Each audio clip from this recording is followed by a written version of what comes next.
छत्रपति शिवाजी महाराज की जय भवानी। भारतीय राष्ट्रीय चळवळीचे जनक लोकमान्य बाळ गंगाधर टिळक यांच्या स्मृतीला मी वंदन करतो आणि व्यासपीठावर उपस्थित या देशाचे फौलादी आणि कणखर गृहमंत्री अमितभाई शहा,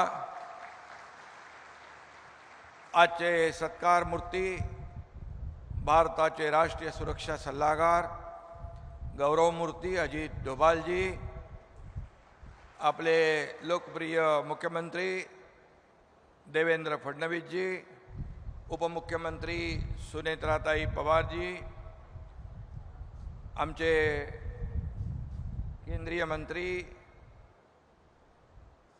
आमच्या सहकारी मंत्री आणि सर्व व्यासपीठावरील सन्माननीय मान्यवर, लोकमान्य टिळक स्मारक ट्रस्टचे अध्यक्ष डॉक्टर रोहित टिळक आणि ट्रस्टचे सर्व पदाधिकारी आणि सर्व मान्यवर बांधव भगिनींनो आणि पत्रकार मित्रांनो, आज 1 ऑगस्ट देशाला स्वराज्याचा मंत्र देणाऱ्या लोकमान्य बाळ गंगाधर टिळक यांच्या पुण्यतिथीचा दिवस। त्यांच्या स्मृतींना खऱ्या अर्थाने पुन्हा एकदा मी अभिवादन करतो। 1 ऑगस्ट म्हटलं की संपूर्ण देशाला आणि महाराष्ट्राला उत्सुकता असते की लोकमान्य टिळक राष्ट्रीय पुरस्काराची, आणि आम्ही देखील भाग्यवान आहोत की अनेक वेळा या पुरस्कार सोहळ्याला उपस्थित राहण्याचं भाग्य आम्हाला मिळालं। 2023 साली या देशाचे लोकप्रिय आणि यशस्वी प्रधानमंत्री नरेंद्र मोदीजी यांना हा पुरस्कार प्रदान करण्यात आला होता। यापूर्वी श्रद्धेय अटल बिहारी वाजपेयी यांच्यासह अनेक मान्यवरांना आजवर या पुरस्काराने सन्मानित केलेलं आहे। आज याच पुरस्काराच्या गौरवशाली परंपरेमध्ये देशाचे राष्ट्रीय सुरक्षा सल्लागार अजित डोभालजी यांचं नावही जोडलं गेलेलं आहे, आणि ही आपल्यासाठी आनंदाची अभिमानाची बाब है। इसी पुण्यभूमि से लोकमान्य तिलक जी ने देश को स्वराज्य का मंत्र दिया था। देश की सुरक्षा के लिए अपना जीवन समर्पित करने वाले एक महान व्यक्तित्व का उसी पुणे में सम्मान हो रहा है। इससे बड़ी खुशी क्या हो सकती है। शेक्सपियर कह गए थे नाम में क्या रखा है, लेकिन मैं कहता हूं अजित डोभाल सिर्फ नाम ही काफी है। महाराष्ट्राच्या 13 करोड जनतेच्या वतीने मी त्यांचं अभिनंदन करतो आणि एक गोष्टीचा इथे मुद्दाम उल्लेख करतो। देश की सीमाओं की रक्षा के लिए अपने छाती की ढाल बनाने वाले डोभाल जी को अमित भाई के हाथों ये पुरस्कार दिया जा रहा है। ये दुग्ध शर्करा योग है, ये संजोग है। ये सिर्फ एक महान व्यक्ति दूसरे महान व्यक्ति का सम्मान नहीं है। एक तरफ देश का आंतरिक सुरक्षा को नई दिशा देने वाले, नक्सलवाद को समाप्त करने वाले, सफाया करने वाले और देशद्रोहियों का खात्मा करने वाले गृह मंत्री अमित भाई शाह, और दूसरी तरफ देश की सीमाओं की रक्षा करने वाले और राष्ट्रीय सुरक्षा को ताकत देने वाले रणनीतिकार अजित डोभाल जी। यह भारत की राष्ट्रनिष्ठा, राष्ट्र शक्ति और राष्ट्रीय सुरक्षा की संकल्पना को नमन करने का समारोह है। और मैं यह भी कहूँगा कि 2014 में इस कल्याणकारी सुराज्य की सरकार की स्थापना मोदी जी ने की। अमित भाई तो उनके साथ साहेब के तरीके से खड़े थे।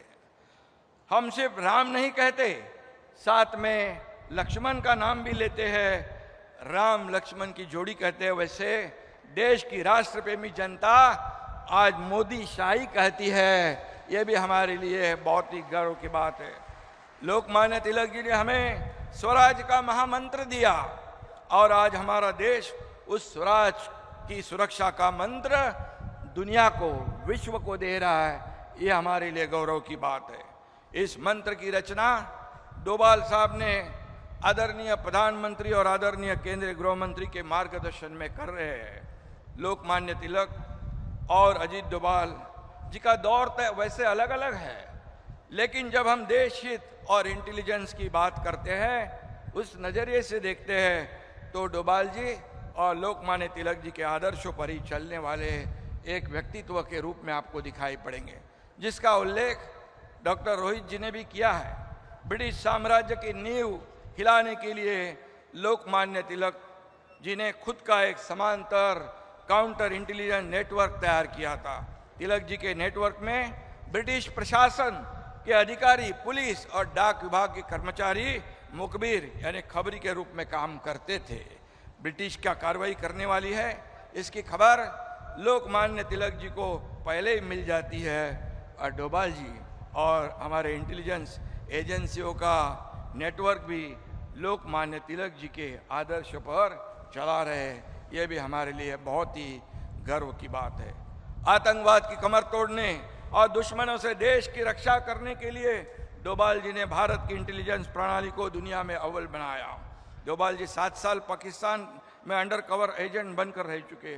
ऑपरेशन ब्लू स्टार से पहले स्वर्ण मंदिर में कितने आतंकवादी हैं, उनकी ताकत कितनी है, उनकी तैयारी कैसी है, ये जानकारी महत्वपूर्ण थी।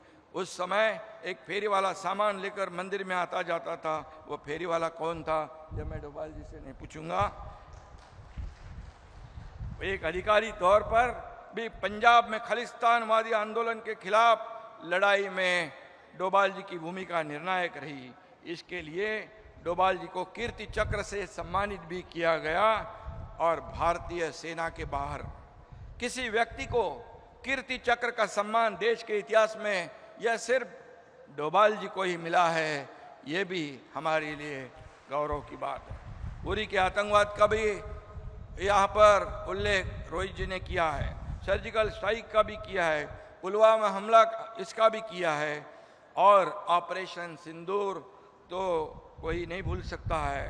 और हमारी सेना ने महज 23 मिनट में पाकिस्तान को घुटनों के बल पर लाने का काम किया है, यह भी हमारे देश के लिए गौरव की बात है। और इसमें हमारे प्रधानमंत्री जी, हमारे गृह मंत्री जी और अजीत डोभाल जी का भी बहुत बड़ा योगदान है। अतुलनीय देश प्रेम, बेहतरीन रणनीतिक कौशल और राष्ट्र रक्षा के लिए किए गए कड़े सटीक फैसले ही डोभाल जी की असली पहचान है। राष्ट्र प्रथम, यही राष्ट्रभक्त डोभाल जी का मिशन है।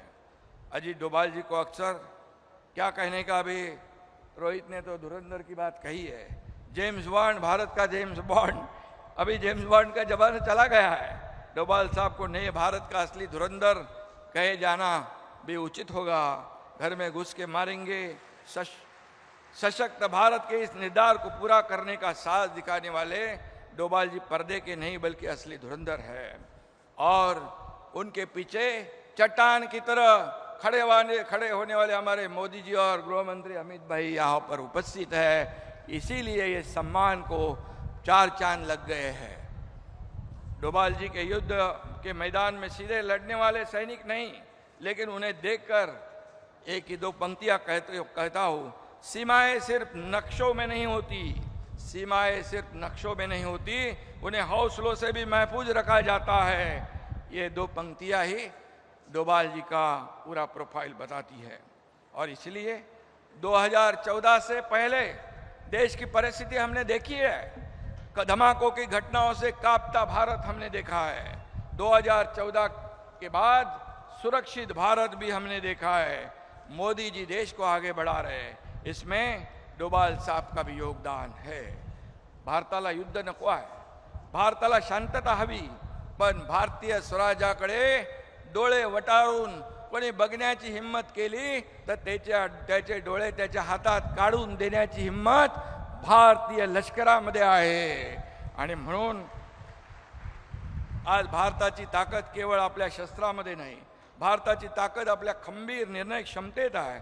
भारताची ताकद केवळ आपल्या सीमांमध्ये नाही, तर भारताची ताकद आपल्या 140 कोटी जनतेच्या आत्मविश्वासामध्ये आहे आणि म्हणून 2023 साली हा पुरस्कार प्रधानमंत्री नरेंद्र मोदीजी यांना मिळाला. त्यांनी हा पुरस्कार या भारताच्या जनतेला समर्पित केला. आज तोच पुरस्कार मोदीजींनी अमितभाईंनी नियुक्त केलेल्या धडाकेबाज आणि चाणाक्ष अशा देशभक्ताला मिळाला. त्याचं मी मनापासून अभिनंदन करतो. त्यांना खूप खूप धन्यवाद देतो आणि या देशाच्या सुरक्षा आणि इंटेलिजन्स परंपरेचा हा गौरव आहे.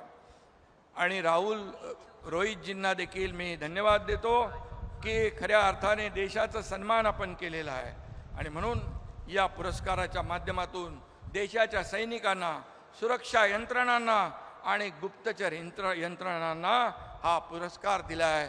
खऱ्या अर्थाने मी पुन्हा एकदा मनापासून धन्यवाद देतो आणि जाता जाता 4 ओळी सांगतो.